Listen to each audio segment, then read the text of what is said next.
The purpose of this tutorial is to help Tax-Aide quality reviewers complete an effective and efficient review of tax returns using TaxSlayer. The process that I'm using focuses on the PDF printout that's available following the completion of a tax return. I'll be using the clerk return, which is one of the practice problems in your 2016 NTTC workbook. I used 2016 TaxSlayer to prepare the return. It does not include a state return. Before we get started, realize that this approach is different from the standard entry process that the counselor uses in preparing the return.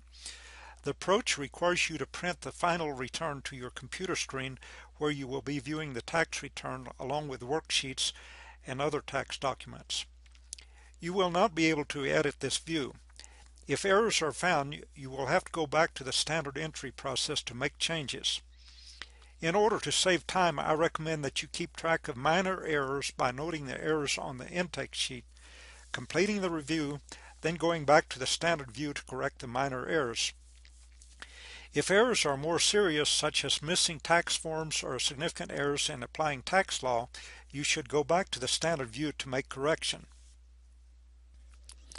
Your review starts with a careful perusal of the intake sheet, various tax documents, and perhaps a copy of last year's tax return.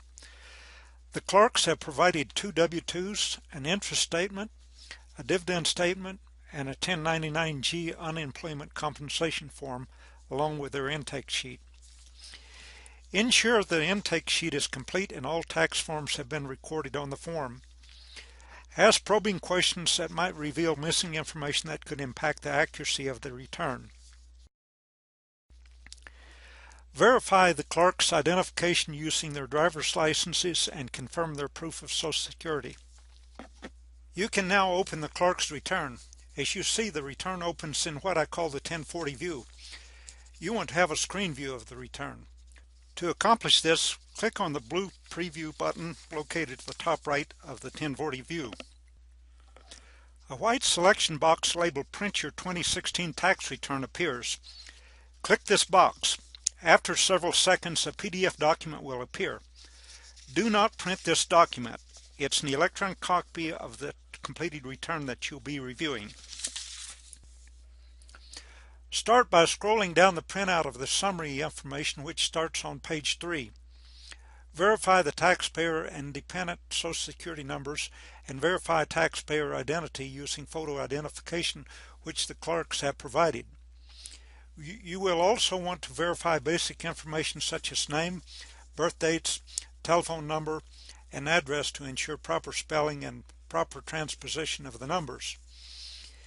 If last year's return is available, you should compare the numbers in the quick summary section with last year's numbers. Big differences should be questioned. Continuing on to page 4, you will see a listing of tax forms used to prepare the return. Make sure this list agrees with documents suggested in the intake form. Page 5 displays a copy of 2 W-2 forms. Compare these computer-generated forms to the actual W-2 forms, making sure that all information is correct. The next page displays Form 8879. This is a computer-generated form that you can skip for purposes of this review. The next 2 pages are Form 1040. Page 1 of the 1040 provides an excellent opportunity to verify filing status, exemptions, and dependents. Since this is a relatively simple return, the interest and dividend amount, the $50 capital gains amount, and the $75.50 unemployment compensation amount can be checked.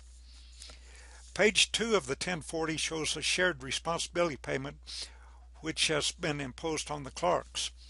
In addition, a child tax credit has reduced their total tax.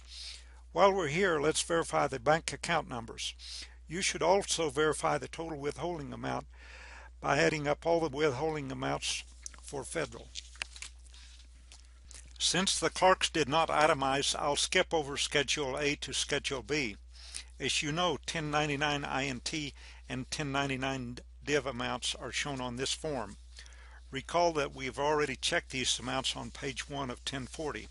Where multiple dividend or interest amounts are involved, Schedule B offers a convenient way to verify the total amounts of these entries.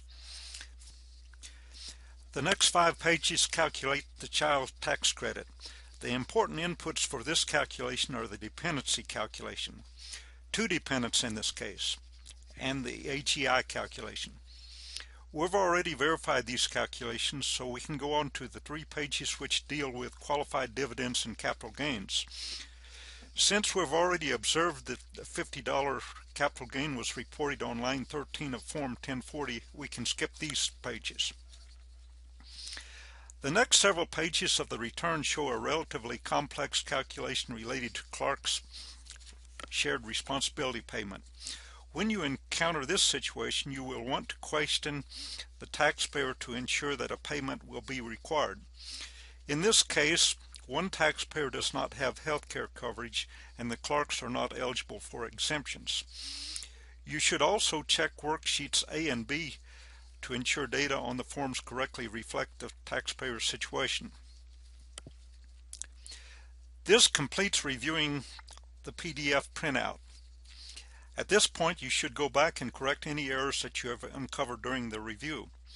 You should conclude the review by asking the taxpayers if they have questions. Having answered all questions, you should mark the return as ready to file. In conclusion, I encourage you to use the PDF screen printout to facilitate the quality review process. In some cases, you may need to go back to the standard interview process to determine if information has been entered correctly. However, I believe you will find that this is typically not necessary. The big advantage of this approach is that you are looking at the return at a higher level in a different way. This will increase the likelihood that you'll discover errors or missing information.